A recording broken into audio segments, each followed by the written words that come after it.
when your elder sister is your second mother. তোমরা কোনো কিছুকেই দাম দাও না, আমার কোনো ইচ্ছাকে তোমরা দামই দাও না। ভালো লাগে না, আমি থাকবো না এখানে।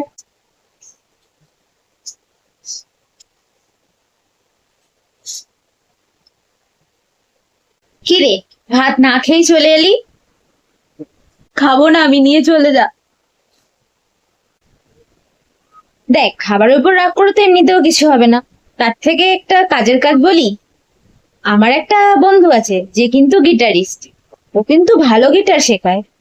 তুই চাইলে আমি কিন্তু কথা বলতে পারি। সত্যি বলছিস দিদি? কিন্তু বাড়িতে কি বলবি?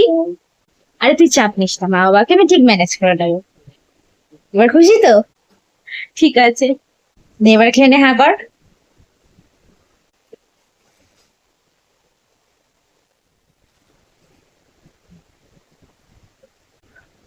জানিস দিদি আজকে কি হয়েছে? স্কুল থেকে আসার সময় না একটা ছেলে আমার পিছন পিছন আসছিল, আমার তো খুব ভয় লাগছিল। মাকে বলেছি, কিন্তু মা বলেছে ওই রাস্তা থেকে আর আসতে না, ওই ঘুরে ঘুরে বড় রাস্তা দিয়ে আসতে। কিন্তু আমার তো পড়া থাকে বল, ওখান থেকে আসতে তো অনেক দেরি হয়ে যাবে, আমি কখন পড়তে যাবো? বুঝলাম।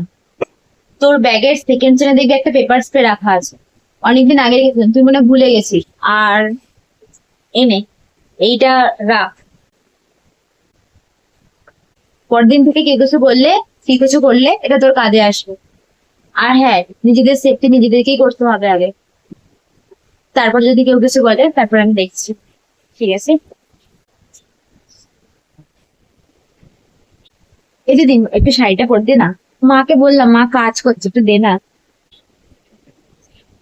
একটু দাঁড়া, আমি একটা অফিসের কাজ করছি, করে নিয়ে তোকে দিচ্ছি।